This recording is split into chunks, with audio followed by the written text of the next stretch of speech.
So hello friends, welcome to my channel cyber geek. मैं हूं आपके साथ डॉक्टर वैभव शर्मा और आज का ये वीडियो काफ़ी स्पेशल होने वाला है क्योंकि इस वीडियो में हम एक प्रैक्टिकल प्रोजेक्ट बनाएंगे मशीन लर्निंग को लेकर के।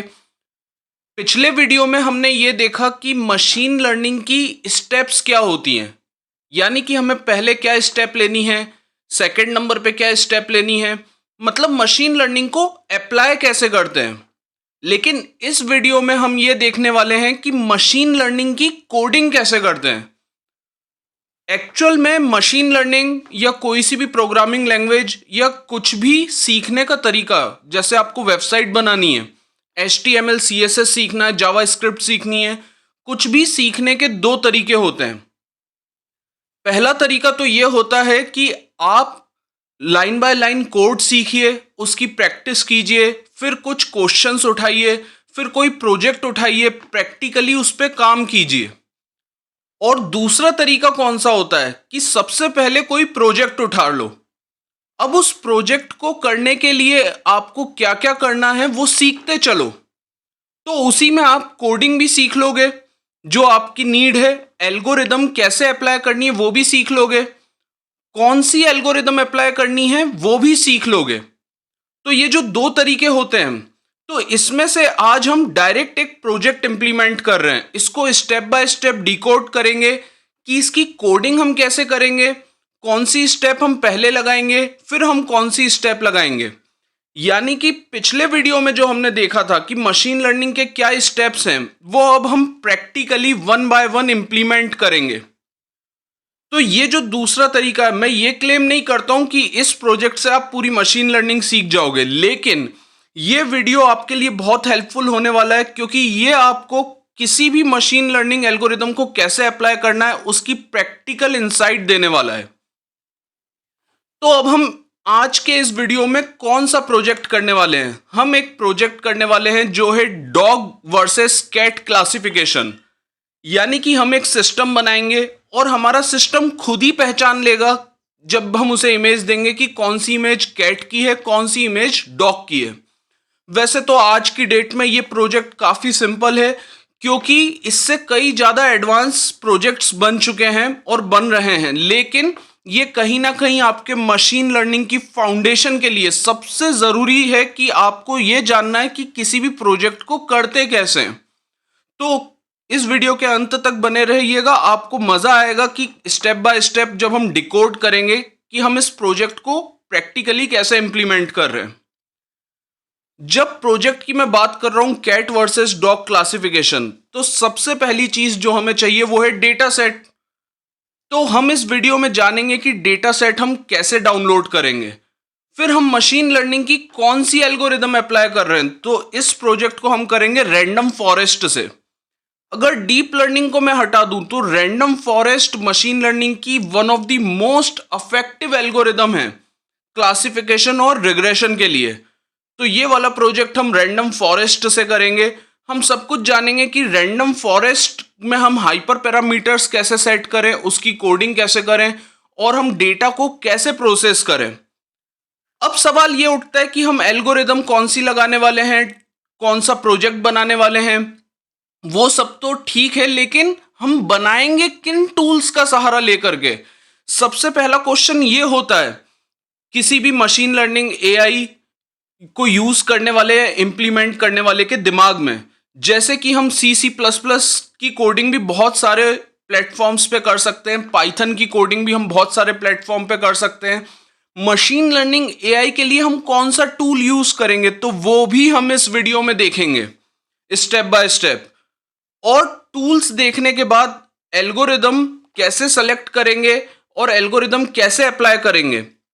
अब आप लोगों के दिमाग में एक क्वेश्चन आ रहा होगा कि एल्गोरिदम तो ठीक है रैंडम फॉरेस्ट, हम कोडिंग में उसकी कोड को समझकर उसे अप्लाई करेंगे इस प्रोजेक्ट में, वो भी ठीक है, लेकिन रैंडम फॉरेस्ट बैक एंड पे काम कैसे करती है, इसका वर्किंग प्रोसीजर क्या है। तो ये भी हम इस वीडियो में देखेंगे कि रैंडम फॉरेस्ट किस तरह से काम करती है। तो अब हम इस प्रोजेक्ट को शुरू करते हैं। सबसे पहले हम टूल्स की बात कर लेते हैं, जो टूल्स हम यूज करने वाले हैं, जो भी हम थ्रू आउट दी सेशन, जो भी हम कोडिंग एक्सरसाइज करेंगे, जो भी हम प्रोजेक्ट बनाएंगे, तो सबसे पहले तो यहाँ पे हम एनाकोंडा, जो हमारे पास एक प्लेटफॉर्म है जिससे कि हम एडिटर डाउनलोड कर सकते हैं, जुपिटर। तो जुपिटर में हम मशीन लर्निंग की कोडिंग कर सकते हैं। बस जुपिटर पे काम करना थोड़ा सा ज़्यादा चैलेंजिंग होता है, क्योंकि जुपिटर जब हम डाउनलोड करते हैं तो अकेला जुपिटर कुछ नहीं कर सकता। जुपिटर के साथ आपको साइकिट लर्न भी यूज़ करना पड़ेगा। साइकिट लर्न जिसके अंदर सारी एल्गोरिदम्स की लाइब्रेरीज हैं। जैसे आपको कोई सी भी एल्गोरिदम यूज़ करनी है तो उसकी लाइब्रेरी आपको साइकिट लर्न के अंदर ऑलरेडी अवेलेबल मिल जाएगी। इसके अलावा अगर हमें डेटा को विजुअलाइज करना है तो हमें मैटप्लॉटलिब लेना ही पड़ता है। मैटप्लॉटलिब में हम सभी डेटा को ग्राफ के थ्रू और अलग अलग चीज़ों को हाईलाइट करके विजुअलाइज कर सकते हैं। पांडास बेसिकली जो भी डेटा सेट है उस डेटा सेट पे हमारे को काम करने में मदद करता है। जैसे कि डेटा सेट को हम इंडेक्सिंग करते हैं, डेटा सेट जब हम प्रोसेस करते हैं एल्गोरिदम में भेजने के पहले, तब पांडास और नमपाई हमें काम आते हैं। तो कुल मिलाकर आप एनाकोंडा पे सीधे जुपिटर पे जा करके आप इन सब को यूज नहीं कर सकते अनटिल एंड अनलेस अगर ये सभी टूल्स आपके एनवायरनमेंट में नहीं हैं। ये सभी टूल्स आपके एनवायरनमेंट में होने चाहिए। लेकिन दूसरी तरफ गूगल ने एक बढ़िया प्लेटफॉर्म अवेलेबल करवाया है जो आप फ्री में यूज़ कर सकते हो, क्योंकि अभी आपको कोई बहुत बड़े एंटरप्राइज लेवल पे डेटा सेट पे काम करने की ज़रूरत नहीं है। तो आप कोलैब का यूज़ कर सकते हो, गूगल कोलेबोरेटरी का। गूगल कोलेबोरेटरी में आपको सिर्फ ये सारे टूल्स ऑलरेडी अवेलेबल मिल जाते हैं, उन्हें सिर्फ इंपोर्ट करना पड़ता है। वो एनवायरनमेंट में ऑलरेडी रहते हैं, तो उन्हें आप इंपोर्ट करके आप काम कर सकते हो, आप अपने प्रोजेक्ट्स बना सकते हो। इसके अलावा एडिटिंग भी गूगल कोलेबोरेटरी में ज़्यादा आसान है, और गूगल कोलेबोरेटरी को डाउनलोड भी नहीं करना है, वो आप ऑनलाइन गूगल की वेबसाइट पे जाकर उसको एक्सेस कर सकते हो। और टेंसर फ्लो लाइब्रेरी है। टेंसर फ्लो बहुत सारे मॉड्यूल्स हमें प्रोवाइड करता है। पहली बात तो टेंसर फ्लो होती क्या है, ये जो लाइब्रेरी है, टेंसर का मीनिंग क्या है? जो इमेजेस रहती हैं वो हमारा एल्गोरिदम नहीं समझती है। एल्गोरिदम को चाहिए कि नंबर्स ही वो समझ सकता है। तो एल्गोरिदम्स को ये डेटा को इमेजेस को टेंसर्स में ट्रांसफॉर्म करके देता है। Tensor is a kind of, आप समझ सकते हो कि मैट्रिक्स जैसा होता है। तो टेंसर में हमारे को नंबर्स स्टोर होते हैं, वो नंबर्स के थ्रू इमेज को समझ पाता है हमारी एल्गोरिदम। तो टेंसर फ्लो के बहुत मॉड्यूल होते हैं जो डीप लर्निंग में भी काम आते हैं। जैसे केरास है, केरास से हम KERAS, केरास से हम कई सारे मॉडल्स जो हैं डीप लर्निंग के बना सकते हैं। कई सारे नहीं, ऑलमोस्ट सारे ही हम उससे बना सकते हैं। तो अभी अब हम देख लेते हैं कि कोलेबोरेटरी वर्क कैसे करता है।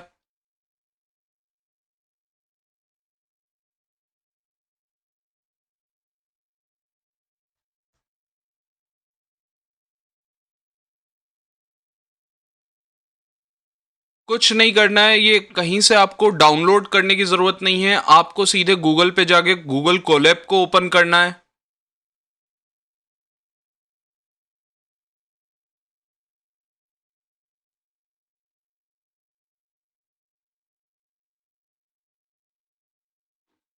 गूगल कोलैब को आप ओपन करोगे, उसके बाद आपको न्यू नोटबुक पे क्लिक करना है।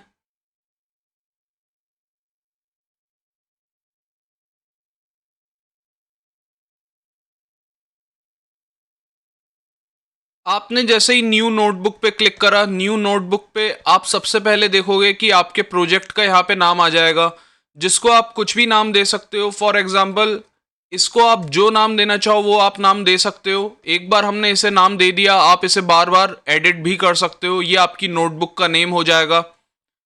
ये हमें बहुत सारे ऑप्शंस प्रोवाइड करता है। सबसे पहले तो हमें कनेक्ट पे जाना चाहिए, और कनेक्ट में जाकर के हम देख लेते हैं। क्योंकि देखिए क्या है कि आपका हो सकता है लैपटॉप 4 GB का रैम हो, 8 GB का रैम हो। तो मशीन लर्निंग के तो फिर भी छोटे डेटा सेट रहते हैं, लेकिन डीप लर्निंग के डेटा सेट बड़े रहते हैं, और बड़े डेटा सेट को प्रोसेस करने के लिए हमारे को ज़्यादा मेमोरी चाहिए होती है। तो हम क्या कर सकते हैं, यहाँ पर जाकर चेंज रन टाइम पे हम ज़्यादा गूगल के बड़े सर्वर्स को एक्सेस कर सकते हैं, जिसमें जीपीयू है, ग्राफिकल प्रोसेसिंग यूनिट, और टीपीयूज हैं, टेंसर प्रोसेसिंग यूनिट। तो यहाँ पर हमारे को काफ़ी एडवांस, और इसका सीपीयू भी आपके सीपीयू से ज़्यादा बेहतर रहेगा। सबसे पहले आपको लैंग्वेज यहाँ से लेनी है कि किस लैंग्वेज में आप अपने मशीन लर्निंग डीप लर्निंग का प्रोग्राम लिखना चाहते हो। लैंग्वेज डिसाइड करने के बाद आपको यहाँ से, अभी तो हमारे प्रोजेक्ट बड़े नहीं है तो हम सीपीयू भी ले सकते हैं, जनरली आपका काम जीपीयू में भी हो जाएगा, और आप टीपीयू भी एक्सेस कर सकते हो, वो अकॉर्डिंग टू योर प्रोजेक्ट है। तो एक बार हमने रन टाइम यहाँ से सेव कर लिया। रन टाइम सेव करने के बाद हमने कनेक्ट करा। तो कनेक्ट करने के बाद जैसे यहाँ ग्रीन टिक होगा, उसका मतलब ये है कि गूगल का सर्वर कनेक्ट हो चुका है। अब आप इस एडिटर पे जो भी कोड करोगे तो वो बैक एंड पे गूगल के सर्वर पे प्रोसेस होगा। यहाँ पे आप क्या कर सकते हो, यहाँ पे आप जो भी आपका डेटा है उस डेटा को आप स्टोर करवा सकते हो, जिसको आप अपनी कोडिंग में लेटर ऑन बाद में यूज़ कर सकते हो। यहाँ पे हमें ऑप्शन मिलता है गूगल ड्राइव को माउंट करने का। जो बड़े डेटा सेट रहते हैं जो हम स्टोर करवाते हैं हमारी गूगल ड्राइव में, तो वो हम एक्सेस कर सकते हैं यहाँ से। अब हमें सिंपली एक लाइन मिल जाती है। ये जो लाइन है, यहाँ पे भी हमारे पास बहुत सारे ऑप्शन हैं। हमारे पास ऑप्शन आता है कि हम कोडिंग करना चाहते हैं या टेक्स्ट लिखना चाहते हैं। तो सबसे पहले जैसे कि हमारा जो भी टेक्स्ट है, तो यहाँ पे डबल क्लिक करके, जैसे कि हम प्रोजेक्ट में कुछ काम कर रहे हैं, किसी स्टेज पे हम मान लीजिए डेटा प्रोसेसिंग कर रहे हैं, तो यहाँ पे हमने हेडिंग दे दी कि हम डेटा प्रोसेसिंग कर रहे हैं। अब हम नेक्स्ट लाइन में कोडिंग पे जा सकते हैं। तो आप देख लीजिए हेडिंग आपके सामने आ गई है, डेटा प्रोसेसिंग। मेरे कहने का मतलब ये है कि एक प्रोजेक्ट के कई पार्ट होते हैं, तो जगह जगह पे आप उसको हेडिंग दे सकते हो, आप उसको सब हेडिंग भी दे सकते हो। सब हेडिंग आप दोगे, अगर आप सिंगल स्टार लगाओगे तो वो बड़ी हेडिंग होगी, अगर आप 2 स्टार लगाओगे तो वो सब हेडिंग होगी, और अगर आप 3 स्टार लगाओगे तो वो सबकी भी सब हेडिंग होगी। अब देखिए डेटा प्रोसेसिंग थोड़ा छोटे में लिखा हुआ है। तो इस तरह से आप यहाँ पे चीज़ों को डिफाइन भी कर सकते हो। अब जैसे जो मैं बात कर रहा था जिन लाइब्रेरीज़ की हमें ज़रूरत है, तो हम यहाँ पर लिख लेते हैं हमें किन लाइब्रेरीज़ की ज़रूरत है। तो जैसे कि इंपोर्ट करना है हमें, सबसे पहले हमें numpy को इंपोर्ट करना है। तो यहाँ पे हम लिख सकते हैं इंपोर्ट numpy एज np। तो मैंने इसे रन किया, ये रन हो गया। अब numpy ये जो लाइब्रेरी है, जो कि न्यूमेरिकल वैल्यूज के साथ डील करने के लिए लाइब्रेरी है पाइथन की, तो अब मैं इसके सभी फंक्शन, सभी मेथड्स को यूज कर सकता हूँ numpy की। ऐसे ही मैं पांडास को भी यहाँ पे इंपोर्ट कर सकता हूँ।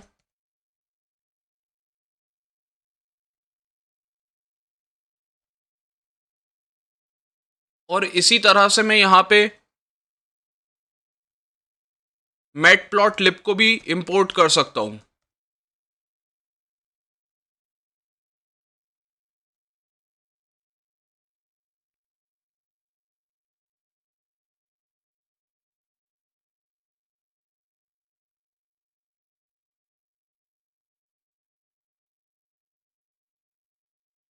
तो ये मेरी सभी लाइब्रेरीज, और जो भी मैं आगे यूज़ करना चाहूँगा वो इस तरह से मैं गूगल पे, वो अपने गूगल नोटबुक पे उसको स्टोर कर सकता हूँ।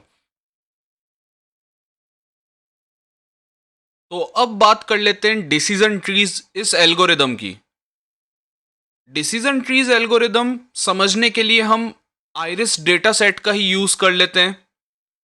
डिसीजन ट्री अगर हम इस ब्लॉक डायग्राम से समझें, तो डिसीजन ट्री सबसे पहले ब्लॉक डायग्राम में क्या कर रहा है कि जिनकी भी पेटल लेंथ, जिन भी फूलों की 2.45 से कम है, तो इसने वो सैंपल उठाए। उन सैंपल्स में से 150 जो सैंपल्स हैं, जैसे आइरिस फ्लावर की 3 क्लास होती हैं। एक होती है उसकी क्लास सेटोसा, एक होती है वर्सी कलर, और एक होती है वर्जिनिका। तो इसने क्या करा, तीनों के लिए 50-50-50 सैंपल्स डिस्ट्रीब्यूट कर दिए। अब ये वाला ब्लॉक चाहता है, ये वाली नोड चाहती है कि फुल सेटोसा हो, तो इनमें से जो सैंपल सेटोसा क्लास का है तो वो यहां पर चला जाएगा और उसकी जीनी वैल्यू होगी 0.0। जीनी का मतलब होता है इम्प्योरिटी लेवल, यानी कि 50 सैंपल में से 50 के 50 सैंपल अगर सेटोसा फैमिली के फ्लावर हैं तो यहां पे इम्प्योरिटी लेवल 0 होगा। उसी तरह से फिर दूसरे नोट पर गया, दूसरे नोट पर जीनी वैल्यू है 0.5। यहां पे क्लास कौन सी थी? वर्सी कलर, यानी कि जो बचे हुए 100 सैंपल्स हैं उसमें से सिर्फ 50% ही वर्सी कलर हैं, बाकी 50% वर्सी कलर नहीं है, इसलिए इसकी जीनी वैल्यू 0.5 है।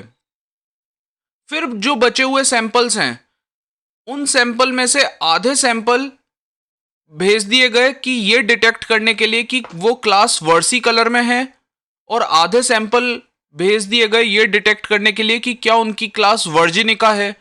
तो बचे हुए 100 सैंपल में से 54 सैंपल इधर भेज दिए गए, 46 सैंपल इधर भेज दिए गए।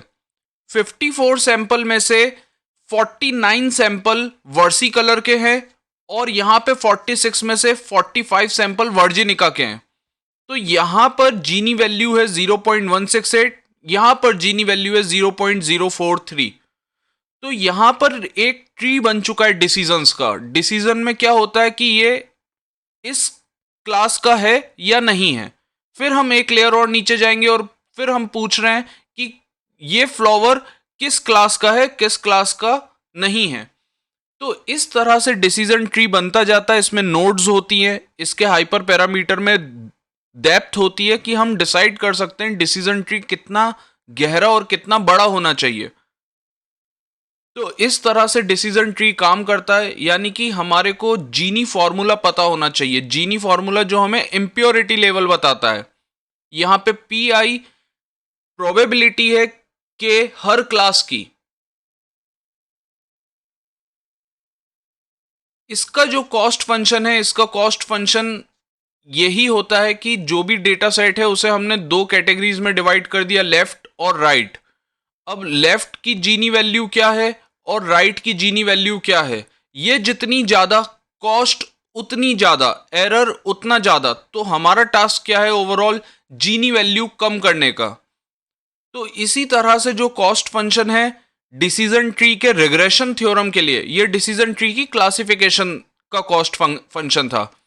अब अगर हमें डिसीजन ट्री से रिग्रेशन करना है तो उसका कॉस्ट फंक्शन भी देख लेते हैं।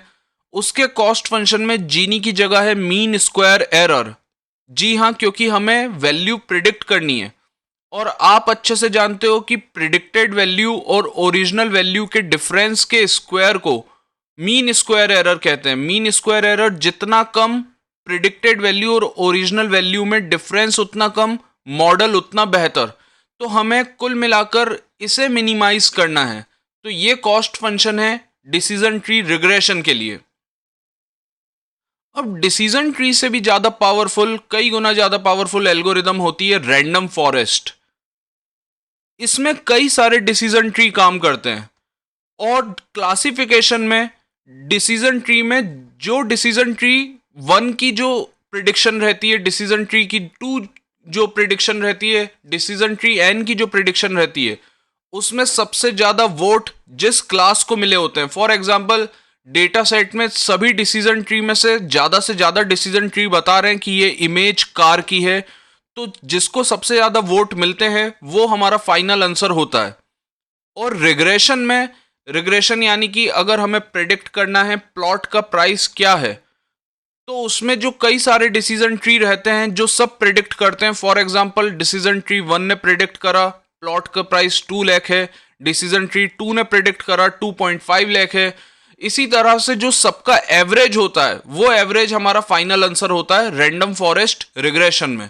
तो रैंडम फॉरेस्ट रिग्रेशन का एक और फायदा ये है कि एक तो बहुत सारे डिसीजन ट्री काम कर रहे हैं तो इसका रिजल्ट ज़्यादा साउंड होता है। दूसरी बात ये कॉम्प्लेक्स डेटा को हैंडल कर सकता है और इसमें क्रॉस वैलिडेशन ऑटोमेटिकली हो जाता है, क्योंकि जो भी डेटा रहता है उसके रैंडम जो सबसेट्स बनते हैं वो अलग अलग डिसीजन ट्रीज को दे दिए जाते हैं।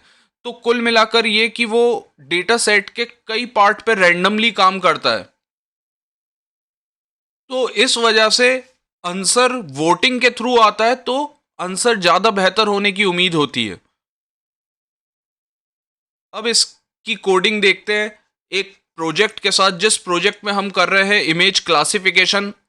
अब हम बड़े थोड़े से बड़े डेटा सेट का यूज़ करेंगे, फिर उसके बाद दूसरा प्रोजेक्ट बनाएंगे, उसमें और बड़े डेटा सेट का यूज़ करेंगे।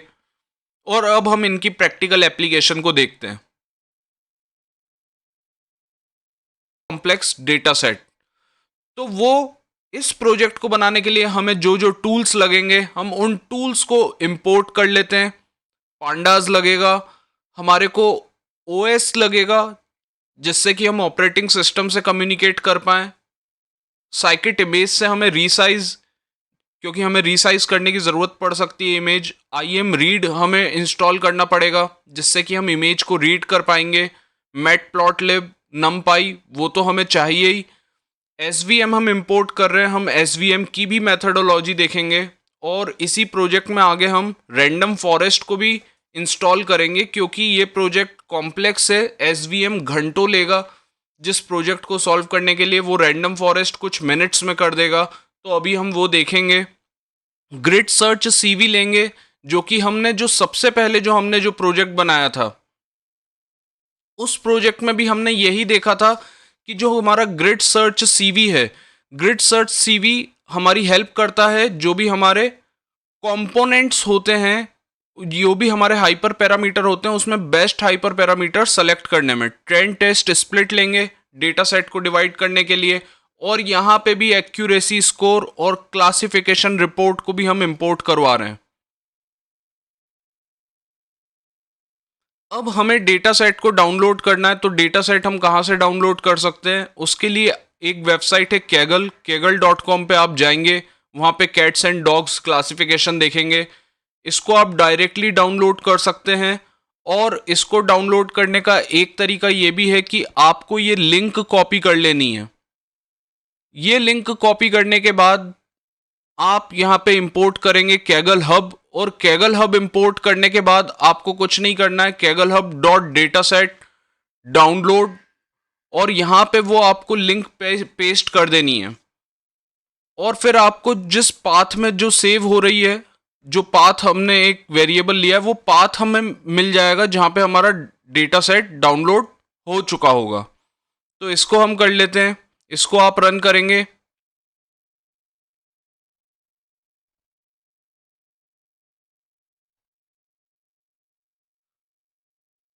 उसके बाद हमारे को पिप इंस्टॉल यूज करके ओपन CV पाइथन को हमें इंस्टॉल करवा लेना है, जिससे कि हम CV2 लाइब्रेरी का यूज करेंगे। CV2 लाइब्रेरी हमारे को इमेजेस को रीड करने में यूजफुल रहेगी।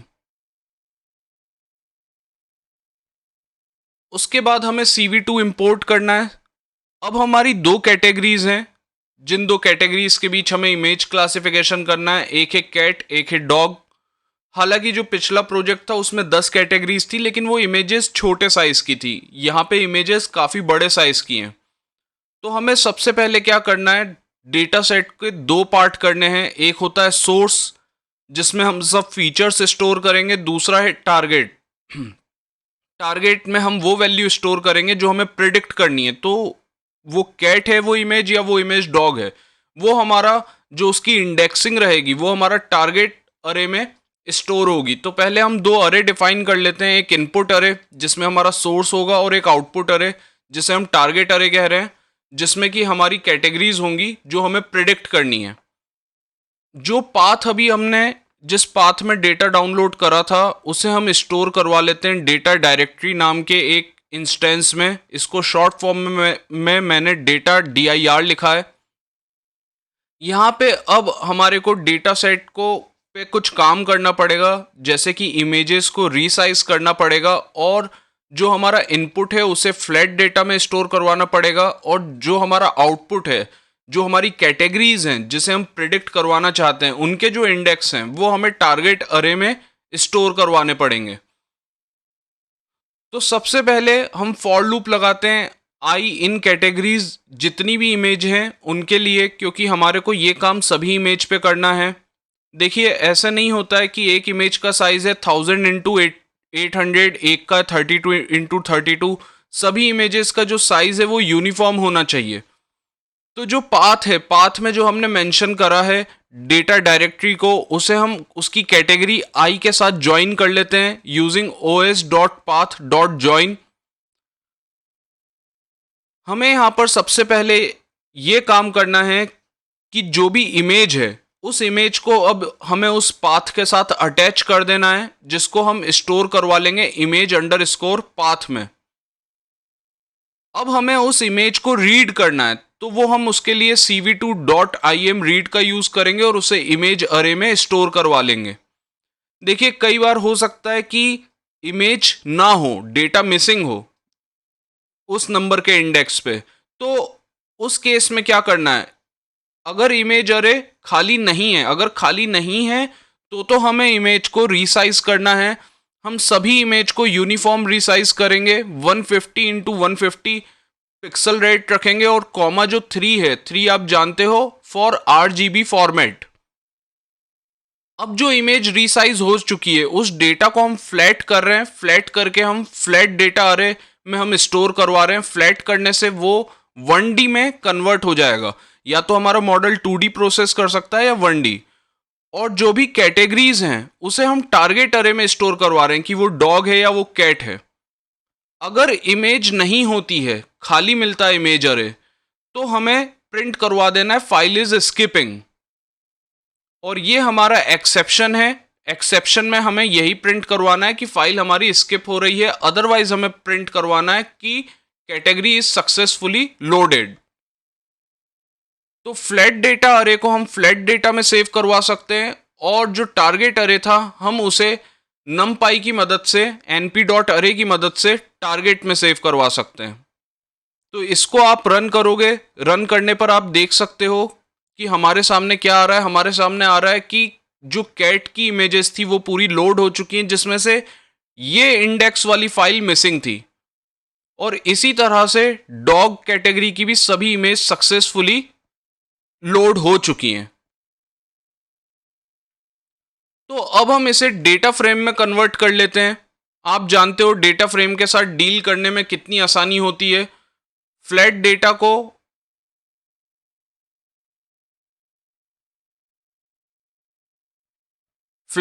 को और टारगेट को हमने डेटा फ्रेम डीएफ में स्टोर करवा लिया, और डीएफ में हमने एक कॉलम जनरेट करा है टारगेट। उसमें हमारे सारे टारगेट लिखे हुए हैं कि कौन से इंडेक्स की इमेज कैट है या डॉग है, जो हमें प्रेडिक्ट करना है। इसी के साथ हम df.shape भी देख लेते हैं। तो शेप देखने से आपको बहुत चीज़ क्लियर होगी कि इसमें ऑलमोस्ट 25,000 सैंपल हैं, 24,997। ये जो कॉमा लगा के वैल्यू लिखी हुई है ये है नंबर ऑफ फीचर्स। आप सोच सकते हो इतने फीचर्स हैं सिर्फ एक इमेज में। अब हमें क्या करना है, x और y में कन्वर्ट कर लेना है अपना डेटा। तो हम डेटा को x और y में हम कैसे कन्वर्ट कर सकते हैं, जो -1 है, -1 को हमें, x का मतलब है जितने भी फीचर है -1 तक, जो लास्ट वैल्यू है जो कि टारगेट है, वो सभी हमारे x में स्टोर हो जाएंगे सभी इमेजेस के, और y कैटेगरी में आ जाएगी लास्ट वाली चीज जो है -1, जिसे हम कह रहे हैं टारगेट। तो टारगेट हमारे y में स्टोर हो जाएंगे, और हर इमेज के जो फीचर्स हैं वो हमारे x में स्टोर हो जाएंगे। अब हम x और y का शेप देख सकते हैं। x में इतने सैंपल हैं 25,000, जिसमें हर सैंपल में इतने फीचर्स हैं 67,500, और इतने हमारे पास नाम हैं जो कि y में स्टोर हैं। नाम काय के हैं, डॉग और कैट के। या तो उन 25,000 सैंपल में से कुछ इमेज डॉग की हैं या तो कुछ इमेजेस कैट की हैं। एक्चुअल में 25 इमेजेस को प्रोसेस करने में बहुत टाइम लगेगा। तो हम एक काम करते हैं, हो सकता है हम इमेजेस को मिक्स कर देते हैं। मिक्स करने के बाद हम इनकी जब यूनिफॉर्मली मिक्सिंग कर देंगे तो हम इस 25,000 सैंपल में से सिर्फ छोटा सा सैंपल सेलेक्ट करेंगे। छोटा सा सैंपल हम इसलिए सेलेक्ट करेंगे ताकि हम इसकी वर्किंग अच्छे से समझ सकें। तो इसको हम शफल कैसे कर सकते हैं कि सभी अब इमेजेस कोई ऑर्डर में ना रहें। हो सकता है इमेज जिसको हम ट्रेन करें वो डॉग की निकले या कैट की निकले, तो हम इसे मिक्स करेंगे स्ट्रेटिफाई को यूज करके। स्ट्रेटिफाई सैम्पलिंग जो हम पहले प्रोजेक्ट में देख चुके हैं, जिसमें हमने हाउस की वैल्यू को प्रिडिक्ट करा था। स्ट्रेटिफाई सैम्पलिंग का मतलब यह होता है कि एक ऐसा सेट बनाना, एक ऐसा सैंपल बनाना कि जिसमें पूरा यूनिवर्सल सेट का प्रेजेंटेशन हो। यानी कि यूनिवर्सल सेट क्या है कि डॉग की हर तरह की इमेज और कैट की हर तरह की इमेज, और स्ट्रेटिफाई करने से जो हम उसकी सब सैम्पलिंग कर रहे हैं, तो उस सब सैम्पलिंग में पूरा का पूरा जो भी डेटा सेट है उसे छोटे से सैंपल में हम रिप्रेजेंट कर सकें।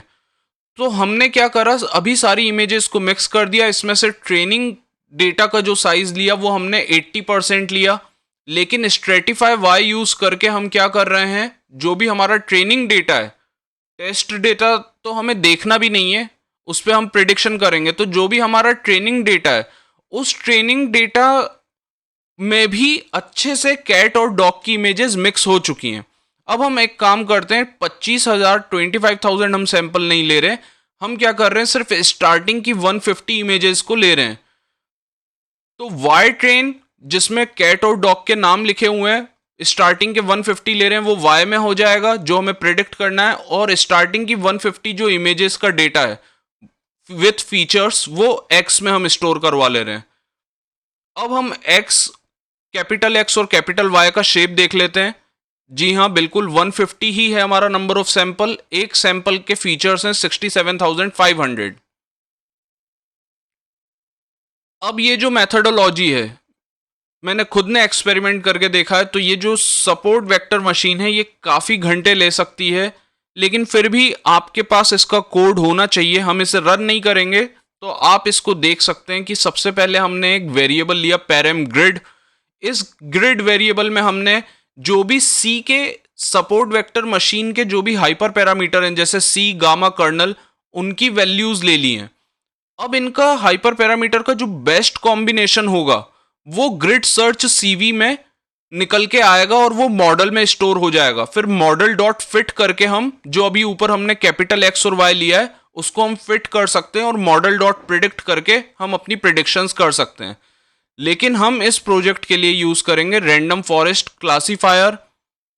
तो हम मॉडल सिलेक्शन से ग्रिड सर्च सीवी और एनसेंबल मेथड से रैंडम फॉरेस्ट क्लासीफायर को डाउनलोड कर लेते हैं।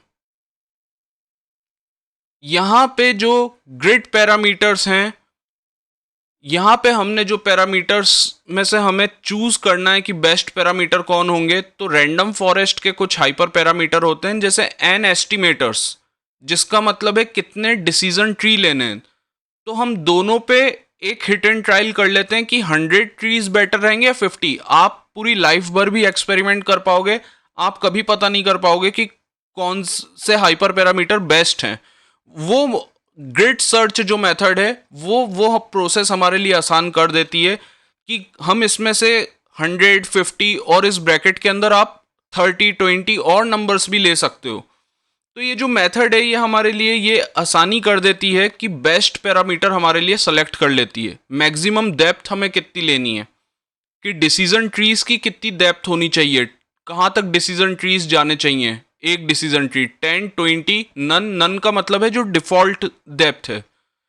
सैंपल्स कितने स्प्लिट होने चाहिए, मतलब कि जो डेटा सेट है, डेटा सेट के जो सैंपल्स होंगे, मतलब जो स्प्लिट होगा, जो डिसीजन ट्री अपने स्प्लिट में यूज करेगा, तो कितने स्प्लिट होने चाहिए, 2 की 5, ऐसे ही मिनिमम सैंपल लीफ 1 की 2, और बूट स्ट्रैप ट्रू होना चाहिए कि फॉल्स। बूट स्ट्रैप का मतलब जितने तरह से रैंडम फॉरेस्ट बनता है, अगर हम उसे ट्रू कर देते हैं तो वो सब अप्लाई होता है, और फॉल्स में जो डिफॉल्ट मेथड है रैंडम फॉरेस्ट के बनने की वो एप्लीकेबल रहती है। तो अब ग्रिड सर्च सीवी में हम कौन सी मेथड यूज कर रहे हैं, रैंडम फॉरेस्ट क्लासीफायर। कौन से पैरामीटर हम लेंगे, पैराम ग्रिड, जिसमें बेस्ट जो पैरामीटर्स होंगे वो आएंगे। और इसमें हम एक काम और करेंगे, इसमें हम ये लेंगे कि क्रॉस वैलिडेशन भी करेंगे 2 बार, यानी कि जो हमारे पास डेटा है हम उसे 2 पार्ट में डिवाइड करेंगे 150 इमेज को। एक बार आधे पार्ट पे काम होगा, एक बार आधे पार्ट पे काम होगा, तो जो बेस्ट रिजल्ट आएंगे वो हमारे, हम एमआरएफ में, हमने मॉडल का नाम एमआरएफ रखा है, इसको शॉर्ट फॉर्म कर दिया मैंने, ये है मॉडल रैंडम फॉरेस्ट। तो एमआरएफ में स्टोर करेंगे। अब हम एमआरएफ में फिट कर सकते हैं एक्स और वाई को, तो वो हमने फिट कर लिया है। मैंने इसको रन करा, सिर्फ 1 मिनट लगा। यही एसवीएम से प्रोसेस होने में, सपोर्ट वेक्टर मशीन से प्रोसेस होने में 1 घंटे से ज़्यादा भी लग सकता है। तो मैं यहाँ प्रिंट करवाना चाहता हूँ बेस्ट पैरामीटर्स हैं जो, और बेस्ट एस्टिमेटर, यानी कि कितने ट्री बेस्ट रहेंगे। तो यहां पर सब लिखकर आ गया। बेस्ट एस्टिमेटर कौन सा है कि मैक्सिमम डेप्थ 10 होनी चाहिए, मिनिमम सैंपल स्प्लिट 5 होनी चाहिए, नंबर ऑफ एस्टिमेटर्स 100 होना चाहिए। तो ये सब हमारे बेस्ट पैरामीटर, और बूट स्ट्रैप ट्रू होना चाहिए। तो ये सब हमारे पैरामीटर्स निकलकर यहां पर आ चुके हैं। अब हमें क्या करना है, हम ये जो था इसको अब हमें प्रिडिक्ट करना है। प्रिडिक्ट हम करेंगे अनसीन डेटा पे। हमारा मॉडल कौन सा है, एमआरएफ। इसको अब हम यूज करेंगे प्रिडिक्ट करने के लिए। एमआरएफ में हमारे रैंडम फॉरेस्ट स्टोर्ड है, विथ रैंडम फॉरेस्ट भी अपने बेस्ट पैरामीटर्स के साथ स्टोर है एमआरएफ में, जिसको अभी हमने, जिस मॉडल पे हमने एक्स और वाई को फिट करा है। एक्स और वाई में थी 150 सैंपल्स। तो अब हम यहाँ पे प्रिडिक्शन के साथ साथ एक्यूरेसी स्कोर भी निकाल लेते हैं कि हमारा मॉडल कितने परसेंट एक्यूरेट रहा। एक्यूरेसी आ रही है 56.12%। एक्चुअल में 25,000 इमेजेस थी। आप अगर चाहो तो 150 से ये नंबर 500,000 2000 कर सकते हो, तो एक्यूरेसी इसकी काफ़ी बढ़ जाएगी। अब हम इसकी क्लासिफिकेशन रिपोर्ट भी ले लेते हैं। क्लासिफिकेशन रिपोर्ट में हमारे सामने प्रिसीजन, रिकॉल और F1 वैल्यू आ जाएगी। देखिए कैट के लिए हमारा मॉडल कितनी बार प्रिसाइज रहा, 56 बार। कितनी बार उसकी रिकॉल वैल्यू रही, 59 बार। और कितनी बार उसका उसका F1 स्कोर क्या रहा, 57। एक्यूरेसी ओवरऑल है 56। ऐसे ही डॉग के लिए भी आप चाहो तो कंफ्यूजन मैट्रिक्स भी बना सकते हो, जिससे आपको पता चल जाएगा कि आपका मॉडल कहाँ कहाँ पे कंफ्यूज हुआ। अब एक काम करते हैं, एक इमेज पे प्रिडिक्शन ही कर लेते हैं। तो ऐसा करते हैं कि जो हमारा पाथ था, पाथ में डॉग फोल्डर में जाकर के 1000 नंबर की पिक्चर पे हम प्रिडिक्शन करते हैं। सबसे पहले क्या करना पड़ेगा, इस इमेज को हमें रीसाइज करना पड़ेगा। तो इस इमेज को हमने IMRead फंक्शन से पहले रीड करा। रीड करने के बाद अगर अब हमें ये इमेज प्लॉट करनी है तो हम IMShow इस फंक्शन को यूज कर सकते हैं, plt.imshow, जिससे 1000 नंबर की इमेज कौन सी है वो प्लॉट भी हो जाएगी। फिर सबसे ज्यादा जरूरी है, इसे हमें रीसाइज करना है। रीसाइज आप जानते हो, हमने स्टार्टिंग में 150 इंटू 150 इंटू 3 लिया था। रीसाइज के बाद हमें इसे फ्लैट करना है। फ्लैट करने के बाद अब हमें इसकी प्रोबेबिलिटी भी प्रिडिक्ट करवानी है। प्रोबेबिलिटी यानी कि कितने परसेंट प्रोबेबिलिटी है, चांसेस हैं कि ये डॉग है इमेज, या कितने परसेंट चांसेस है कि ये कैट है। इसके साथ हम क्या प्रिडिक्ट करवाना चाह रहे हैं, हम इसकी वैल्यू भी प्रिडिक्ट करवाना चाह रहे हैं, जो भी कैटेगरी है ये। तो यहां पर हमने लिखा है प्रिंट द प्रिडिक्टेड इमेजेस, जो भी इसकी कैटेगरी है, यानी ये कैट है या डॉग है, वो भी हम प्रिंट करवाना चाह रहे हैं। तो हम इसको करके देख लेते हैं। इमेज तो हमारी ये थी, और हमारा मॉडल बता रहा है the predicted image is dog, और प्रोबेबिलिटी भी दे रहा है कि कैट के होने की संभावना थी 45% और डॉग के होने की संभावना थी 54%। जिसकी प्रोबेबिलिटी ज़्यादा निकली तो हमारा मॉडल कह रहा है कि वो डॉग की ज़्यादा निकली तो डॉग है। हम यहाँ और भी एक्सपेरिमेंट कर सकते हैं। यहाँ आप दूसरी इमेज ले सकते हो। यहाँ सिर्फ 10,404 समथिंग कोई वही इमेज मिसिंग थी, तो यहाँ पर हम 6,000 वाली पे प्रेडिक्शन करते हैं।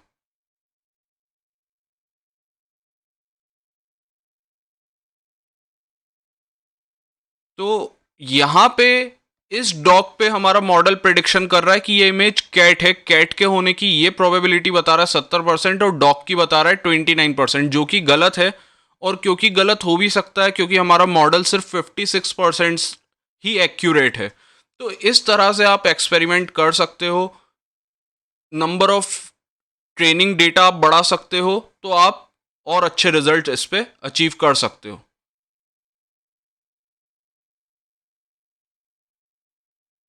आई होप आप लोगों ने इस वीडियो को काफी इंजॉय करा होगा, आपको काफी कुछ इस वीडियो से सीखने को मिला होगा। ये प्रैक्टिकल प्रोजेक्ट करके आपको बहुत कुछ मशीन लर्निंग की स्टेप्स के बारे में समझ में आया होगा।